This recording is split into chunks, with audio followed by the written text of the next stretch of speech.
మొదటి అధ్యాయము చదువు మార్కు.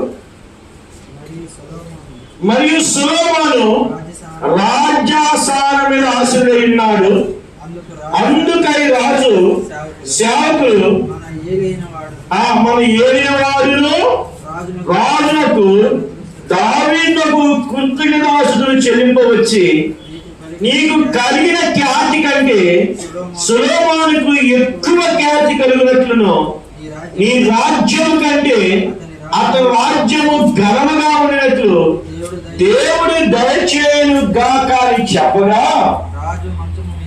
రాజు మంచం మీద సాగిపడి నమస్కారం చేసి ఇట్లా నేను చూడండి ఏం చెప్తున్నాడు, నేను సజీవుడై ఉండగా ఈ దినము జరిగినట్లు నా సింహాసనం మీద ఆసీనుడకు ఇశ్రాయేలు దేవుడైన యెహోవా ఒకరి నాకు దయచేసినందుకు ఆయన స్తోత్రము కలుగును గాక.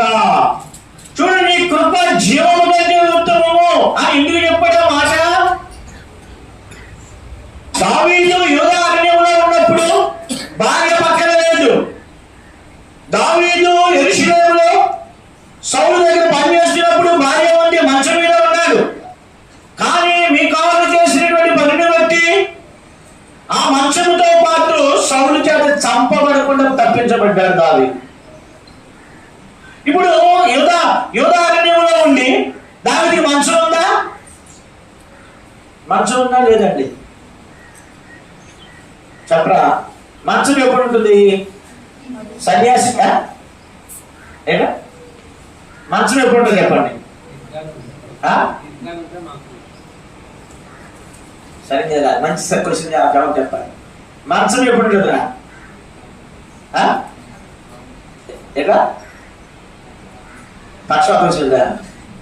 ఏంటంటే అర్థం కదా, పక్షపాతం కాదు. నువ్వేం చెప్పలేదు, మంచం ఎప్పుడు ఉంటుంది? తాకా రాత్రి. ఇంకా అయ్యో లోపం ఉంటేనా? నిద్ర వస్తేనా? సుఖం. ఇల్లుంటే మంచం, ఇల్లుంటే మరి సాధువులకి ఉంటారు, సాధువులు సన్యాసులు ఉంటారు. మంచాలకి వాళ్ళకి చెప్పండి, మంచాలు ఎప్పుడంటే ఇల్లుంటే అంతే కదండి. ఏమన్నా ఎంత దగ్గర